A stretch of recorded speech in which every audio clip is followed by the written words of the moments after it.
తమిళనాడుకు 2 సార్లు ముఖ్యమంత్రి. సో 2016లో 35,000 ఓట్ల మెజార్టీతో గెలిచిండు. 2021లో 70,000 ఓట్ల మెజార్టీతో గెలిచిండు. కానీ ఇప్పుడు పరిస్థితి తలకిందులైంది. Vijay ఎంట్రీతో, TVK ఎంట్రీతో Tamil Nadu DMK fate మొత్తం మారిపోయింది.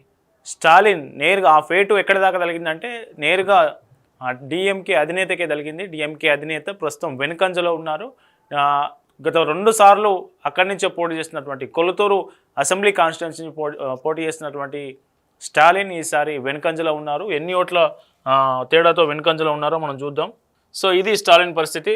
లీడింగ్ విఎస్ బాబు తమిళగా వెట్రి గజగం. టీవీకే అభ్యర్థి విఎస్ బాబు దాదాపు 7,975 ఓట్ల మెజార్టీతో ముందున్నారు. ఎంకే స్టాలిన్ ద్రవిడ మున్నేట్ర గజగం 7,975 ఓట్ల లాస్లో ఉన్నారు. సో ఈసారి స్టాలిన్ గెలవడం కష్టంగానే కనిపిస్తూ ఉంది. మరోవైపు దాదాపు 103 సీట్లలో ఆధిక్యం కొనసాగుతుంది టీవీకే. ప్రభుత్వం ఏర్పాటు చేసే అంటే అతిపెద్ద పార్టీగా తమిళనాడు అసెంబ్లీ ఎన్నికల్లో అతిపెద్ద పార్టీగా టీవీకే అవతరించిందని చెప్పవచ్చు. సో స్టాలిన్ ఓడిపోవడం అనేది డిఎంకే శ్రేణుల్లో తీవ్ర నిరాశను కలిగిస్తూ ఉంది. ఎందుకంటే గతంలో ఈ కొలతూరు అసెంబ్లీ కాన్స్టిట్యున్సీ ఏదైతే ఉందో ఈ కొలతూరు అసెంబ్లీ కాన్స్టిట్యున్సీ నుంచే గతంలో 2016లో పోటీ చేసినప్పుడు 35,000 ఓట్ల మెజార్టీతో స్టాలిన్ గెలుపొందడం జరిగింది. అలాగే 2021లో గెలుపొందినప్పుడు కూడా దాదాపు 70,000 ఓట్ల మెజార్టీతో గెలిచిండు. సో కానీ ఈసారి దాదాపు 8,000 ఓట్లు వెనుకంజలో కొనసాగుతూ ఉన్నారు స్టాలిన్.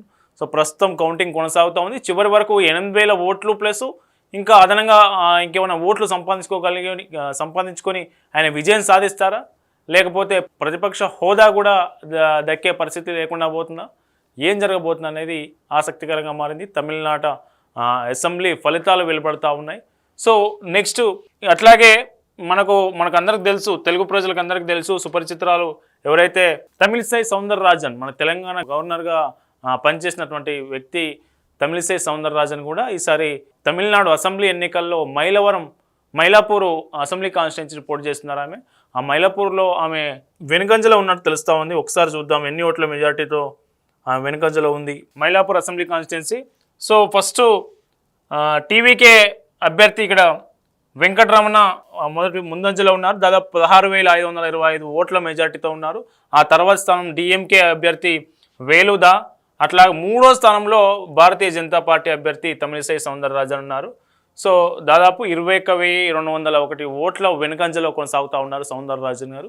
సో ఇది తమిళిసై సౌందరరాజన్ 3వ ప్లేస్లో కొనసాగుతూ ఉన్నారు. ఫస్ట్ టీవీకే అభ్యర్థి, అట్లా దాని తర్వాత డిఎంకే అభ్యర్థి, 3వ స్థానంలో బీజేపీ అభ్యర్థిగా ఆమె మైలాపూర్ అసెంబ్లీ కాన్స్టిట్యున్సీ నుంచి 3వ స్థానంలో కొనసాగుతున్న పరిస్థితి. ఈమె తెలంగాణ గవర్నర్గా పనిచేసిన తర్వాత మళ్ళీ ప్రత్యక్ష రాజకీయాల్లో కొనసాగాలని నిర్ణయం తీసుకున్నారు. అందులో భాగంగానే తమిళనాడులో మైలాపూర్ అసెంబ్లీ కాన్స్టిట్యున్సీ నుంచి పోటీ చేశారు.